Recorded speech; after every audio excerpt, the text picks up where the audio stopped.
Welcome to the Strategy Mob Podcast. Tune in for everything you need to know to stay in the know regarding the automotive industry. Here's your host, Jason Harris. Hey, what's going on, Podcast Nation? It is Jason Harris here with Digital Dealership Solutions. Hey, thanks for joining me on another episode of Coffee with Jason. Today, I have a very special guest all the way from Nova Scotia, Mr. Brandon Smith. Brandon, thank you so much for taking the time to jam with me today. Thanks so much, Jason. It's a real pleasure to be here.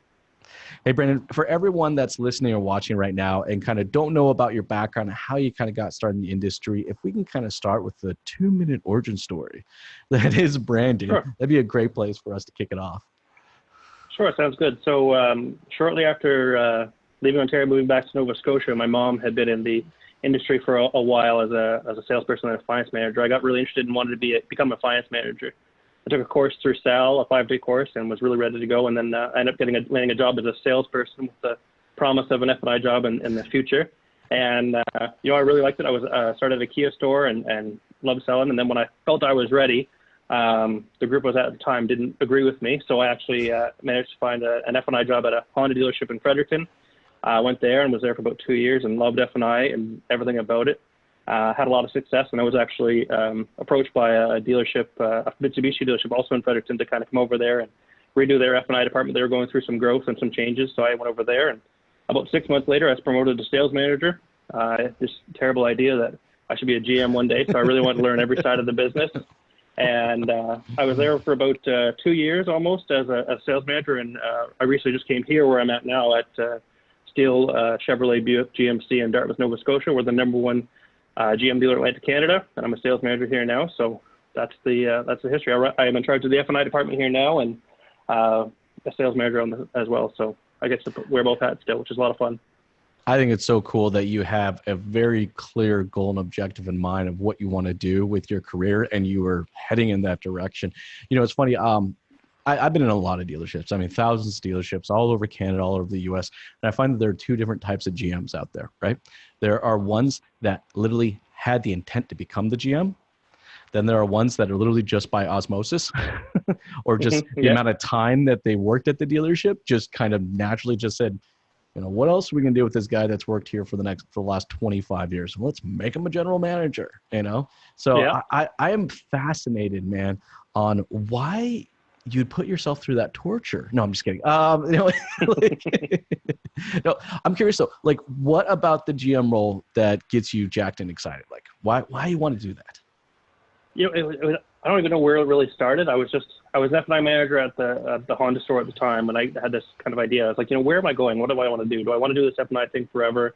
What kind of things can I do to challenge myself and grow? And at the time, the dealer principal was a GM at the Honda store. It was talking about different challenges he was facing. I was like, man, this kind of stuff sounds really, really interesting. This is something I think I could see myself really doing and really enjoying, because I really like to challenge myself and want to grow. And I think, comfort is a nice thing, but it's only nice in really short bursts, because if you're comfortable all the time, you're not growing, you're not learning. And that GM role seems like it was a new challenge every day, and I love that idea. So I kind of put myself on a path towards doing that. So it's so funny you say that, because I've heard this almost the exact same thing from multiple people that have the intention, right? It's like they like the challenge. They want the challenge, the idea of, running and creating, operations and strategies for multiple departments within the business. I mean, let's face it, depending on the size of your dealership, you're running 4 separate businesses all at the exact same time, and at the end of the day, the buck stops with you, right?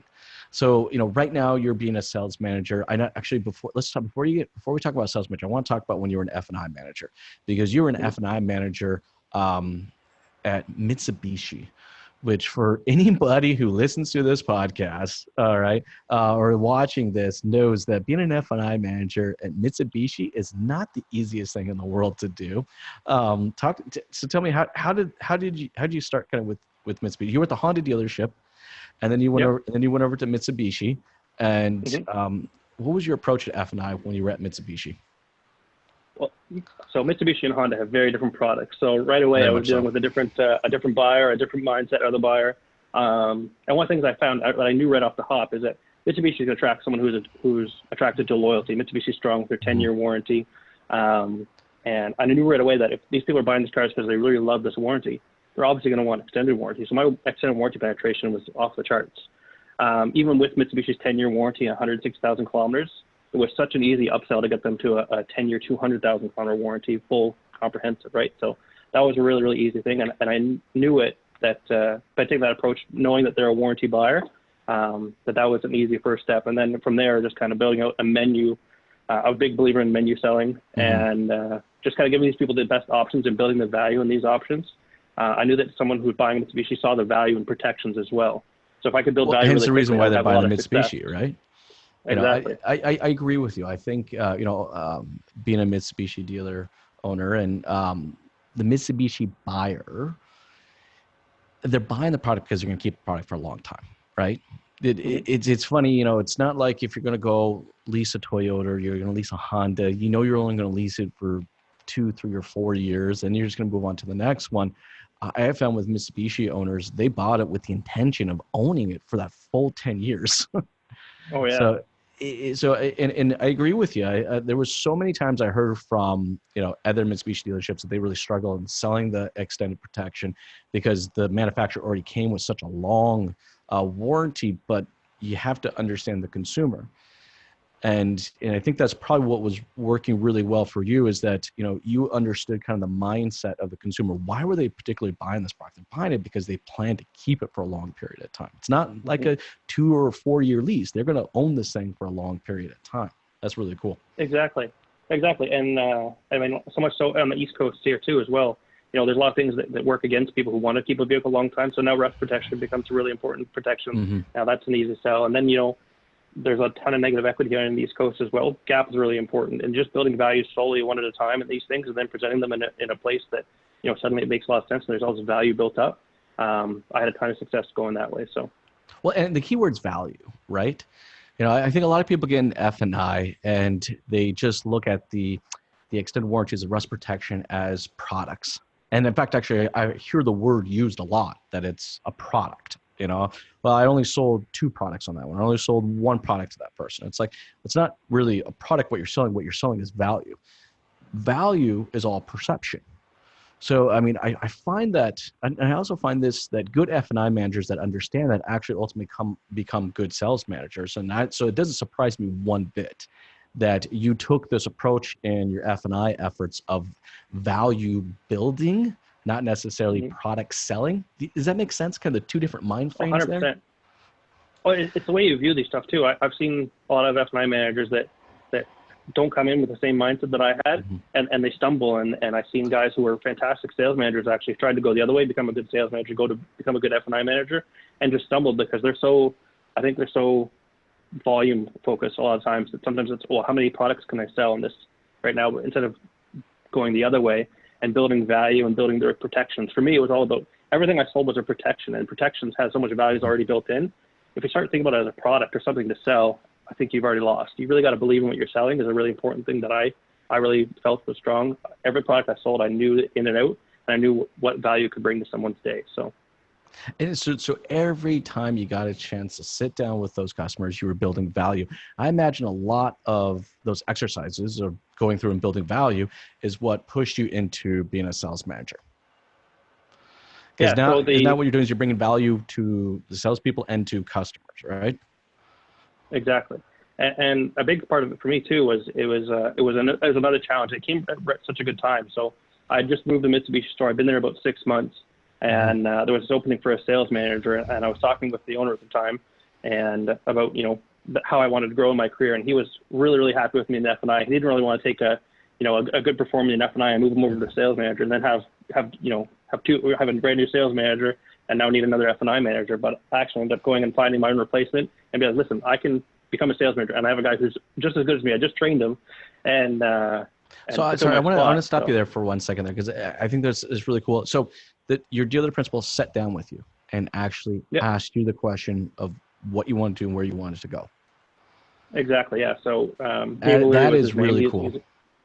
He's a really, really great operator and a really, really smart guy in the auto industry. He was born into it. He grew up in it. He's lived the whole thing. He's done everything. And, he always made the time for me if I ever had a question, if I ever needed to, wanted to pick his brain or something.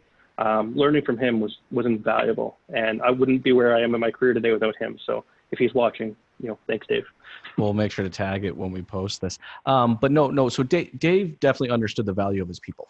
Hence Absolutely. the reason he would actually sit down with you and talk to you about what your ultimate goals and objectives are, and understand that may not necessarily be with him. All right. But the people that he have at that given moment is so important. Understanding where you want to go and help developing a path for you to get to where you want to go ultimately makes you a better employee. So you had this conversation with Dave, which I think is awesome. Now, tell me a little bit. Now, when you walked out of this conversation with Dave and you explained to him that you wanted to be a GM, is that what happened?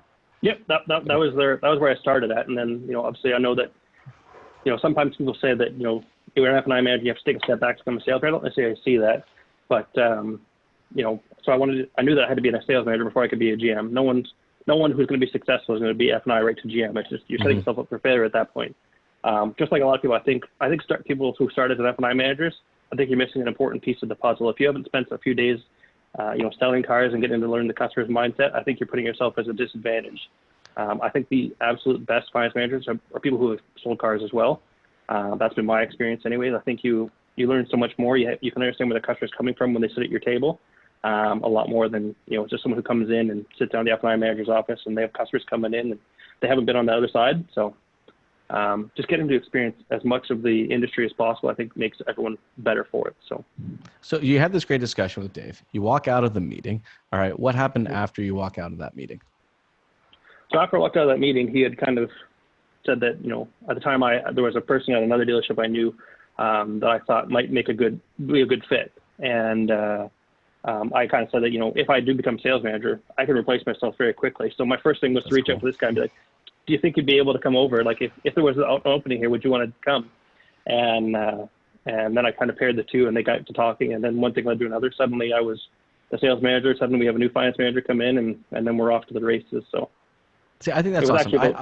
I have a lot of dealer principals that I work with, and they're actually, there's a level of fear to actually want to talk to their staff about what they want to do in their career, because there's a fear of losing that person. I don't want to talk to my F&I manager about what he ultimately wants to do. He's such a good F&I manager. You know how long it took me to find this person? Like, come on. I don't want to sit there and find out that he wants to be a sales manager or he wants to be a GM or a GSM or something. Like, I don't want to do that, because then because now I'm going to be ultimately responsible for that knowledge, So it's like, what do I do? So this is perfect. So you guys kind of walk out, you got this plan in place of, you ultimately want to be the sales manager, because that's kind of that path to being a GM that you need to take. And to do so, you're going to have to replace yourself.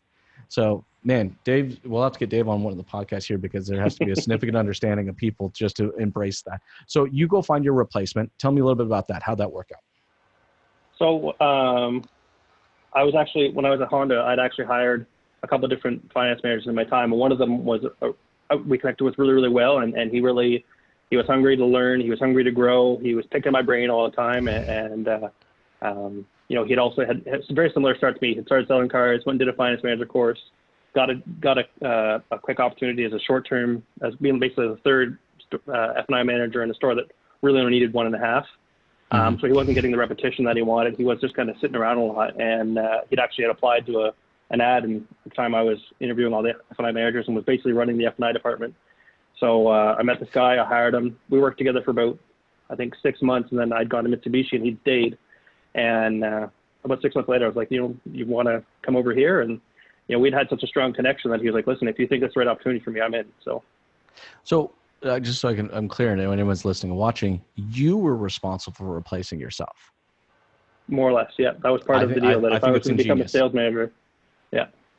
And then the other thing too is that you were the best F&I manager. So, it made sense for you to be ultimately responsible for finding your replacement. You knew what worked for you. You knew what worked for the clients. And, you had to find someone that had similar traits to yourself, but someone that didn't just sell product, but sold value, right? Exactly. And he and I had such a similar mindset that it was a really easy transition. He kind of picked up everything that I was doing really well and kind of made it his own, which is, I think, important. And becoming sales manager, I was also tasked with leading the F&I department still. And so I was still ultimately responsible for his performance, and there was no way I was going to bring in someone who couldn't at least deliver the same numbers that I thought I could deliver. So And he really took it. He ran with it. I think he actually eventually started to outshine what my average was. So that's exactly what you want as a sales manager, someone to come in and do better than what you did. Yes. Yeah. So going into sales management, let's talk a little bit about that now. All right. As an F&I manager, you're a little bit of a lone ranger. You're in your box, you're in your space, you have your paperwork. It's, you're not really having to manage others and efforts. And so tell me about that transition. What were you surprised by? What were you like, oh crap, what did I get myself into? No, tell me a little bit about the transition. It's funny, right away, it was immediately obvious that it's a lot easier to manage a file or a department than it is to manage people. So my first thought was, I thought so many people had a similar mindset to me. What I found is that a lot of people don't have the same mindset as me. So I thought at first I was trying to manage people like how I would want to be managed. And I was like, listen, just tell me what you need to get done. I'll get it done. And that didn't work initially. So there was a lot of learning. And suddenly I needed to tell people like, well, here's what I want done. Here's how you could do it. Tell me what you want. Like, tell me, like, what do you think? What do you need? What can I get you? And I kind of really had to learn and grow very, very quickly. And so that was a different challenge. I wasn't really anticipating so much of the, being really involved in people's days as much as I thought it was. I thought it was more of this is kind of where the department's going. Let's go this way, right? Or this is what we want to accomplish as a team. It wasn't these big ideas all the time. It was a lot of getting really into the details and really into the small stuff that was where you had the biggest impact. And it is. The small things is what makes the biggest impact. But I think when you were trying to create value with the customer and the F&I solutions, now you are stuck with this group of salespeople that you need to continue to have their fire high. You need that fire in their belly lit up, right? It's like I look at sales and I kind of associate like firefighters and sales are kind of similar in the sense that we sit around a lot and then someone walks through the door and it's like, bam, it's like go time, Showtime. Right? It's showtime, so it's like, how do you kind of continue to maintain that fire? And I think it all comes down to value.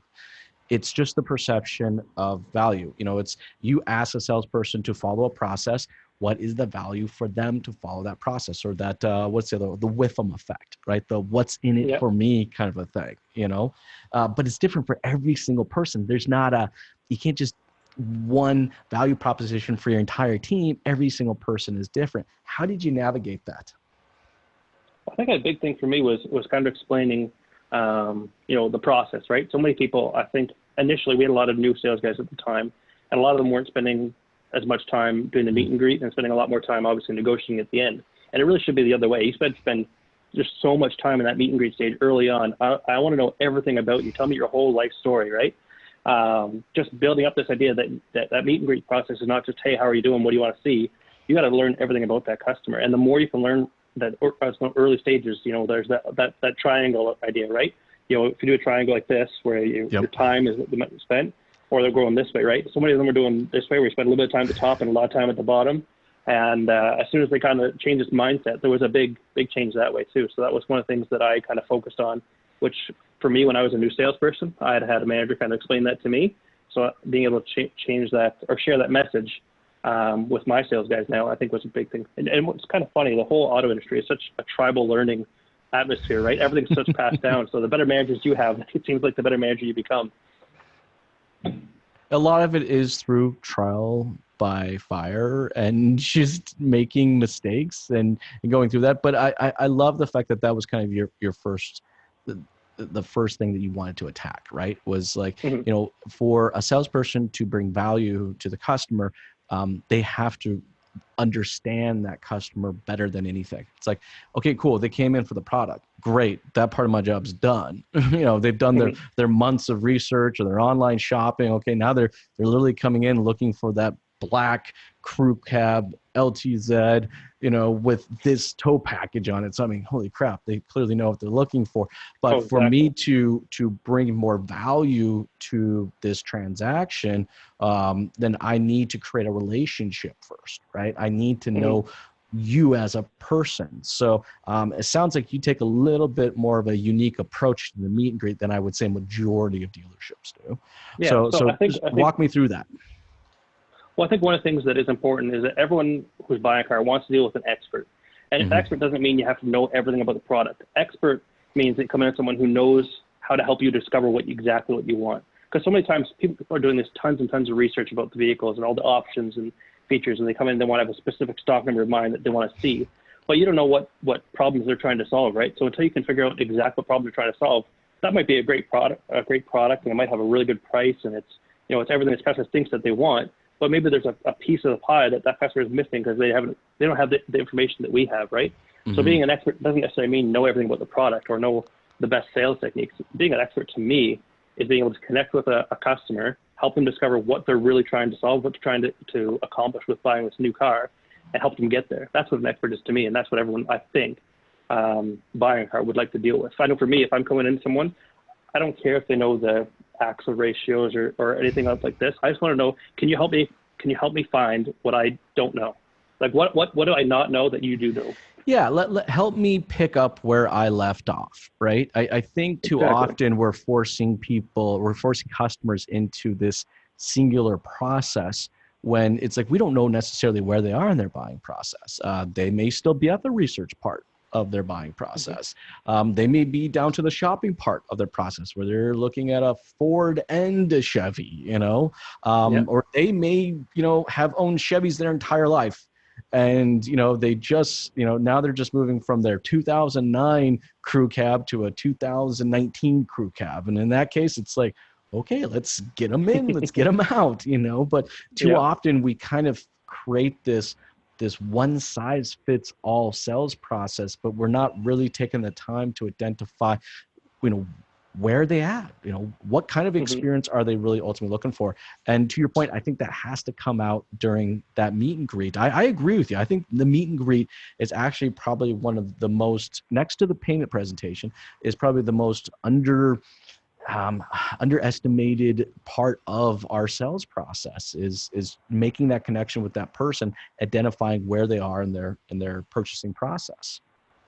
Exactly. And then again, to relate it back to F&I, I think F&I managers skip that whole meet and greet process. It's still an important part of the process. You're starting again because they're selling brand product. New. Exactly. That's what it is, right? Like, if you sit down and say, "Hey, listen, great, you're buying this, your brand new vehicle, and here's your payment. What can I sell you now?" You're going to strike out if you don't sit down and start learning about the customer and make that connection. The difference is that where the sales guy has hours potentially to make this connection, you got like 5 minutes. And you got 5 minutes to build a good connection and learn a bit about the customer, and then you got to dig in because they've already been here for hours, and there's no one who wants to spend hours in a box. So it's why do we call it the box? Isn't that weird? Like I've been getting caught up on this lately on words that we use in our industry, and I'm trying to decide if it's a good thing or a bad thing. And I'm not actually convinced that we call it the box. I actually heard a salesperson say it the other day, and did do it on purpose, but actually said it to a customer. Oh no. And my jaw dropped and I went, no, you did not. No. Like, did you really just tell the customer that they're going to go talk to this person in the box? And I could kind of tell like they didn't mean to, but I just, what's your thoughts on this? I'm just curious. I know I'm getting off track here, but it's just I've had this conversation with a few people now, and it's like, should we be using some of the terminologies that we do? I'm probably in agreement with you. I don't think industry terms should be thrown at customers, at all. There's nothing that makes me more upset than hearing someone, "Oh, it's my up," or "Who's up next" in front of a customer, like stuff like that, or we're going to get you in the box, stuff like that. It means nothing to the customer. It's disruptive. It brings no value. Just treat customers like, professionally, straightforward. We're going to sit you down with our finance manager. They're great. They're going to take really good care of you. I think anything less than that, I think you're really detracting from the process and from, if you say, "Listen, you're going to go sit in the box, this guy's going to take all your money," you're only setting him up for failure. You're not doing anybody any favors. Like it is. I had another one the other day. I had a salesperson that I actually had to correct because it was getting too much for me. I had a salesperson, I actually watched them ask their customer to follow them to the desk to fill out a worksheet. A worksheet? What? Oh, I literally just, and I could see it in the body language of the customer. And, this was a young salesperson, and, it's probably what his manager called it. And that's just what he decided to call it. And I was Yeah. just like, that deal is dead. It is not going to go anywhere. I can see it already. Like the second the You might as word well just came call out of his mouth. It's like customer number 310471. Would you come this way, please? Yeah, can you please follow me? Now serving customer number 341. You know, but it's funny you say that though, because that is something that I think we can jam a little bit about. I did an audit for a dealership recently, and I physically called as many of the customers that did not buy from the dealership, right? Just to find out why. It's amazing what I learned too. Like and it was very just a simple interesting. question, like, hey, thanks for stopping by the dealership. That's really cool. I'm just here to just kind of collect some information on kind of why you decided not to purchase. That's all. Do you have, I thought I'd maybe get like 10% of people that would tell me why they didn't buy. Holy crap. I got over 75% of people literally just open up and say, yep, let me scoot this off to the side real quick. I got 10 minutes for you. Let me tell you why I did not buy. And I was like, holy crap. Like they were excited to tell me why they didn't buy. But I'm always looking for patterns. And I found that in all these calls that I made, the consistent pattern was this sense of the customer feeling like they were a piece of cattle. And they were just kind of getting like pushed through these, through these troughs, just like kind of going one thing to another. Like it wasn't like, they didn't feel like in fact, actually one person said, I didn't feel like a person. Wow. Jeez. That's strong. All right. And I wonder sometimes, and I don't think the dealership did it like, I don't think it was done intentionally. I really don't, right? Because know the dealership, know the dealer principal, know the guys. Like I don't think they did this intentionally at all. But I think sometimes our process can kind of make the customer feel like that. And if we skip over that meet and greet, that opportunity to create a little bit of a connection with the person, then how can you blame them, right? No, exactly. Yeah, you got to find those commonalities, those things you guys can share a bond with right away, and then make yourself human, because right away everyone has their guard up. You're a salesman. You're going to try and sell me something. I don't want to buy anything from you. That's why referrals are so important, right? There's that one layer of protection is already down, and I think for someone who comes in and doesn't feel like a person, man, they did a terrible job at building rapport. Well, I don't think they did at all. I mean, at that point, it's just, intentionally or unintentionally, whatever it was, all right, the process that the dealership was following was not giving the salespeople the opportunity to take the time to make that connection, to make that person-to-person connection.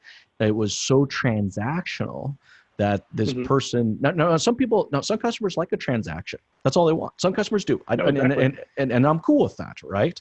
But I do think that the larger percentage of customers that are buying actually would like to make some level of a connection, as small or big as they want. I mean, it was my birthday the other day, and I had an old customer of mine send me a little thing on Facebook saying happy birthday.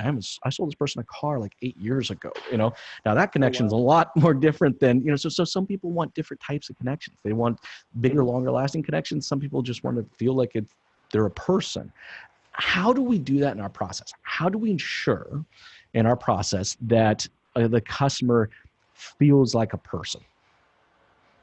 Oh, I mean, it's all about building that bond, building that rapport. There was an amazing example actually here at my store here recently. One of our sales guys, he had a guy, he knew that he was on another truck. He looked at a Chevy truck here and was in love with a Ford truck somewhere else. It was a lower payment. He liked the options of it, but he came here, and him and the sales guy had such a strong connection. When this guy left, the salesperson named Tristan, sent this guy a video of it, and it was just a really funny video. And he knew he was a huge Jerry Rice fan. He had a picture of Jerry Rice printed off, and he put it in the driver's seat. And he just did this video, did a nice walk around video, and they opened up the door and goes, "Oh, I'm sorry, this truck's already taken. NFL legend Jerry Rice is in this truck." And he sent it to this guy as a joke.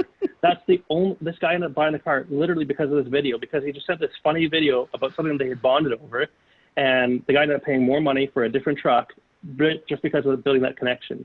And I think in those situations where you can build these connections, you find these things where you guys can bond over and opportunities, right? Exactly. But our process has to be developed in a way that give us the chance to identify these type of opportunities. Exactly. I love the fact that you guys are using video for your communication efforts. Videos. What system are you guys using, by the way? Just out of curiosity. So actually, funny story. So we actually won the GM's Innovation Award for the developing of our video platform that we use. It's an in-house video platform we actually developed. And I can't take any of the credit here. This is before I even started. So, I remember seeing this. Yes, I remember seeing this. Yeah. Yeah. So Chris Beaton and Colin Jameson, who Chris Beaton's now left the store to become a GM, but Colin Jameson's the GM here. They were such huge believers in videos that they decided to take what was working from another one and then build their own process from the ground up. And it started in sales, then they brought in service, and we're currently in the process of bringing F&I into this video platform that we use. And then kind of making it now into a CRM that all talking together. And so we have it's called Dealbox is the one that we use, but basically we use it for, every lead that's sent in should get a personalized video back right away. And then we use, send it for a walk around videos. Then in our service thing, they have it set up so they'll send videos of the work we're doing on their car, right? And they can send, listen, we notice here it's in for an oil change. We actually notice that the brakes need replaced. Do you want us to do it now? And they can on the video, they can click yes or no. And then That's so cool. the guy, while it has on the hoist, has already got authorization to do the brake work.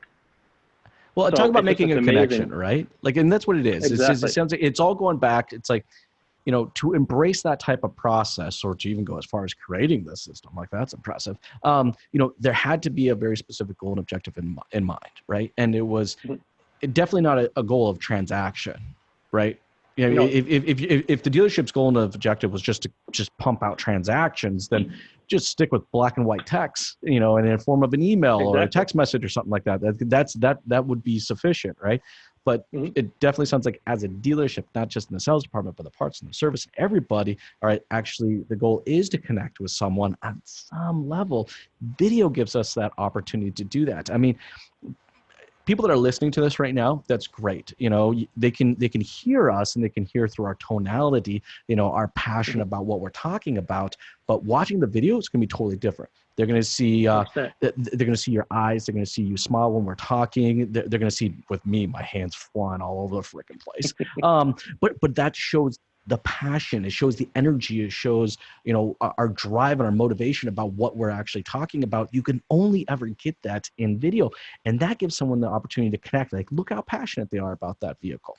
Exactly. Look at their concern with, our brakes. You can hear it in their tonality. You can see it's like, look, this looks good. I'm okay with this, but this not so much. This I think you need to address. We need to get these brakes taken care of. Exactly. And the great thing about video is when you do a really good one, it becomes a talking point for these customers to show. They now show their friends. Like the first thing here, I brought my wife's car in for service, and being from the staff, I didn't think I was going to get a video, and they sent me one anyways because it's part of the process here, right? They don't skip the process. So I get this video, and I haven't seen it before firsthand. I'd heard about it, but I hadn't seen it, and I was blown away. So now I'm sending it to my, my old GM. I'm sending it to the wife because it's her car, and I've walked under so many cars doing appraisals and whatnot, but having it seen it in a video, it's just such a great experience. And building that experience is a unique, something unique that your dealership can offer. That's why service retention is now off the charts, right? Where we have our customer engagement off the charts here, and all these other things because of this video process that is so unique that it really creates this experience for the customer. Well, it's focusing on the efforts, not necessarily the results. Do you know what I mean? Exactly. 100%. I mean, I don't know. Did you ever do sports? Just to get the experience. Did you ever do sports as a kid? Okay, I did too, Yep. right? And I'm telling you, one of the best coaches I ever had never focused necessarily on the results, right? And didn't necessarily focus on the score or the time it took for us to run the race or anything like that. All the focus was on the efforts, knowing that if they continue to focus on the efforts, the results would come, right? And that sounds like that's pretty much what's happened with you guys. Big time. So walk me through some of these efforts then. Sure. Some of these video efforts. I'm curious. Exactly. So one of the things we're doing right now is trying to bring the video into the finance office. So there's a different approach when you start talking about bringing this video into the finance office. So we have it divided between a prime finance office and a subprime finance office. So in the prime finance office, a lot of times it's for customers who don't get a chance to make it in the store. You can put a face to the name to kind of build a little bit of rapport quickly. So if they're doing a delivery in person, they've already met this person. There's a little bit of built up there. They're familiar. We can share some information about some, what's available, what we're going to talk about. And then another one too that we've actually just recently started doing is for customers who were in and bought a new vehicle, but didn't buy warranty. Now we're 3 years out, their warranty is starting to expire. we could send them a video being like, listen, you know, your video is expiring. We have a couple options for you to protect your car if you'd like to. And that's so much better than just an email, you know, hey, listen, your warranty expiring. Would you like to buy another one? Right? In an email, that doesn't come across, but in a video, you can well, it comes really off cold. There's no you're concerned about the person, you know. It's like exactly. it actually warranty about to expire is actually one of my favorite campaigns. And I think probably one of the reasons for that is when I first started working at the dealership, all right, we had to make phone calls before we could ever work on the floor. And it was the very first campaign that I got. They was like, Jay, here's 1,200 people. Their warranty is about to expire. I want you to call them and try to set up an appointment. And that was, fortunately, that was actually the training program. But it was one of my, but I found a rhythm, and I really enjoyed making these phone calls because a lot of people just did not know. They simply did not know that their warranty was about to expire. And I felt excited about being able to share this with them and to say, hey, don't worry, we got you. Like I got you on this one. Okay, we can take care of you. There's an opportunity here. Yeah, exactly. If you still love your product, that's great. You want to keep that, that's great. I got you on something, right? You know, and hey, if you're not in love with your product, hey, guess what? I can also deal with that. I can take care of that one as well. So you do this in a video. So walk me through a little bit how you guys structure the video, because I imagine there was probably a few attempts. For sure. So the first thing is so much of the finance officers we're terrified to do this video process. They see all the sales guys doing it.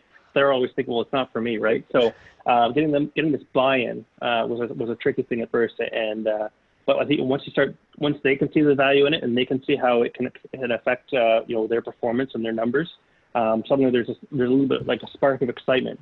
Once you have the spark of excitement, then it's all just fine-tuning what works for them. And the nice thing about doing video versus just a broad email campaign is everything's personalized, right? I can send it right to your phone. I can send it right to your email, and it's a video. And you open up the video, and it's, hey, Brandon, just want to let you know your warranty is about to expire.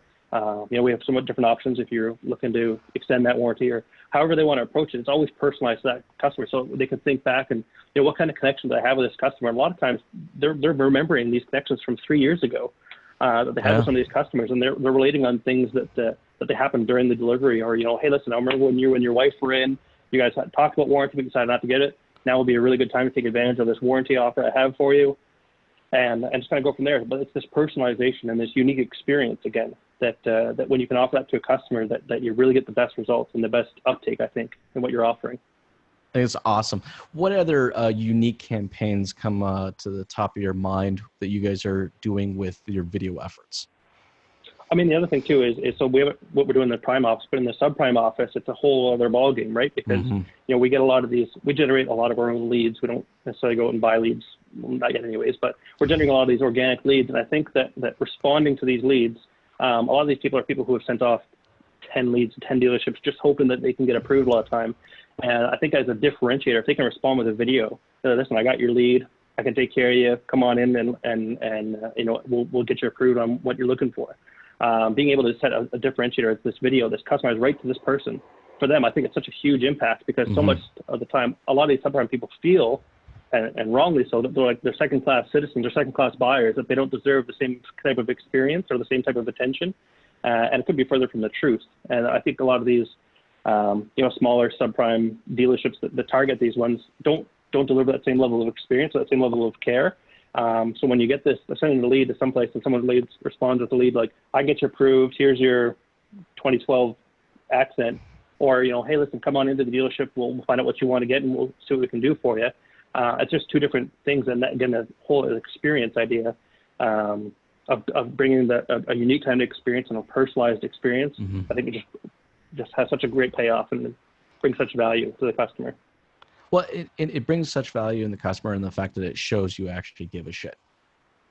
Exactly. It's one thing for me to say that I actually care and I want to get you approved, and I know that you've had a couple hiccups, but I'm confident that I'm going to be able to get you taken care of.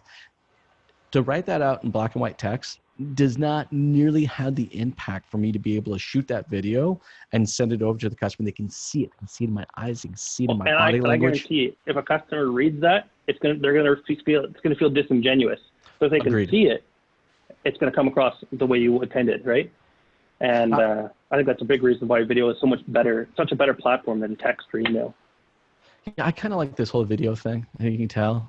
I like doing some video, just a You know little what? bit. You should do these. You should do these. I should do some of these videos, right? You should do. Yeah. You know what? The one thing I would, and I love the fact that you guys are doing this. Like, I really like. Again, next level. And the cool thing is that the reason I find it next level is because what your goal and objective is. The goal and objective is to make the connection, not necessarily to do the transaction, because you know that through connecting with that person is going to give you the opportunity to create a transaction. But first, let's actually connect. Now, with that said, and it's not something that's I've been thinking about lately, and I kind of your thoughts and opinions on it as well, is I find that as an industry, okay, that when we do communicate with our clients, is that it's usually very self-serving. It's like, there's value in the warranty expired thing. I agree. There's value in, showing them what good breaks, bad breaks. There's value in that to the customer. But again, it's very self-serving because it still comes back to me. I'm curious, do you guys have any communication strategies or campaigns that are designed just for the simple fact of just, hey, haven't talked in a while, just want to make sure you're good, not necessarily with the intent of generating an appointment or an action, but just to just to continue and maintain that relationship, that connection. One of the things that we recently did was for Christmas, instead of sending out 100 emails to your customers, we actually sent out a lot of personalized Christmas videos, like just, hey, happy holidays, want to wish you all the best, thanks for all your attention, and enjoy, happy new year, right? And there was no sales pitch, there was nothing else. I think some of the guys might have thrown in a, hey, if you have a friend in the market, let me know. But other than that, it was just a hey, listen, happy holidays, Merry Christmas, Happy New Year. It's just a nice video, just to kind of make contact almost, and even that's a little self-serving because you want to stay top of mind. You want to be the guy to think of, right? Sure. But in that one message, it was just, Merry Christmas. So, and I thought that was nice. I really liked it. A lot of ones were, and I go back and I watch a ton of the videos, and a lot of them were really well done. So. That's awesome. And again, that's a routine. You have to make a commitment to routinely putting together this video. From a manager's perspective, how do you ensure consistency of execution with video communications in your team? A lot of it is, showing the good and the bad. So a lot of times, I don't want to shame anyone. I don't want to take someone's video and be like, listen, this is what you don't want to do. A lot of times I'll just talk about if there was a video that I think was poorly executed, I'll use it as an example, but not say who did it or show the video. Just kind of talk about where was this video missing the mark, just in general topics, right? But then when you have a video that's really, really well done, I want to show that to everybody, right? I want to show, listen, this is a prime example of what we're going for. They really, they made a connection with the customer. They built value in the product. They was well shot. It's a good looking video, and oh, hey, by the way, this customer watched this video 14 times already. Right, something like that. So those kinds of just giving feedback, and a lot of times too on some of the other ones, just individual one-on-one feedback as well, I think has the biggest impact. So when you can sit down with a customer or a sales guy and be like, listen, hey, just watch your last couple of videos. I think you did this really well, but maybe try doing this a little bit different, right? Like pull the car out of the parking spot if you're taking a walk around video, but don't just leave it in the parking spot, right? I agree on that one. Off the car. Well, it's cool. I mean, it sounds like video for you guys is not necessarily just another tool for the dealership to use, but it is actually a part of your guys' culture. And that is 100%. We've actually set benchmarks for performance on video. That's and cool. There's actually, it's really cool. So every day in the morning, there's actually a report that goes out at 8 o'clock in the morning and 2 o'clock.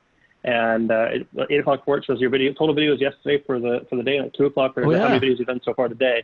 And if you're not at 10 by 2 o'clock, you better come tell me why. So it's totally a cultural thing. And I love the fact that you guys are focusing so much on the efforts and not necessarily the results.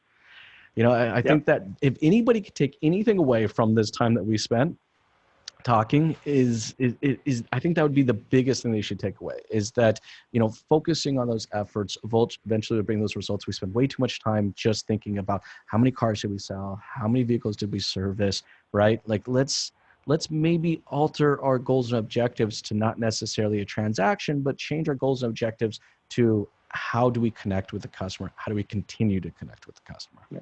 Well, it's exactly this. You can't manage a result, but you can manage the activity that leads to a result. So very true. Right. So building, everyone measures or monitors the results of everything, or the lag measures, right? Not the lead measures, which lead into the results. So I think when you take your focus off of, well, how many cars did you sell, to what kind of activities did you do? How many appointments did you set? How many videos did you send? All these things we know that lead to a sale, the sale takes care of itself. As long as you can make sure that the activity level is high, you're putting out good content too. And all these other things, all these activities that we know generates the sales will take care of themselves. I don't need to worry about that as long as I can manage that activity.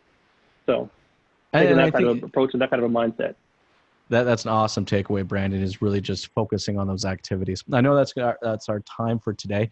Brandon, thank you so much for taking the time to jam with me today. For everybody that's listening or watching it and would love to connect and kind of follow along with you in the dealership, what is the best way to do so?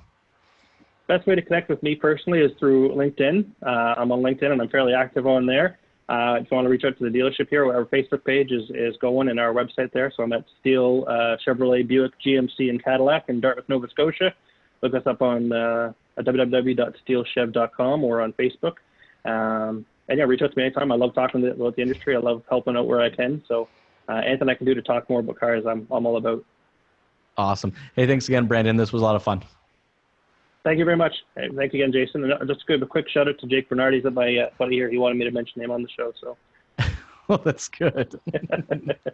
Thanks again, man. Have a good one. All right. Thanks, Jason.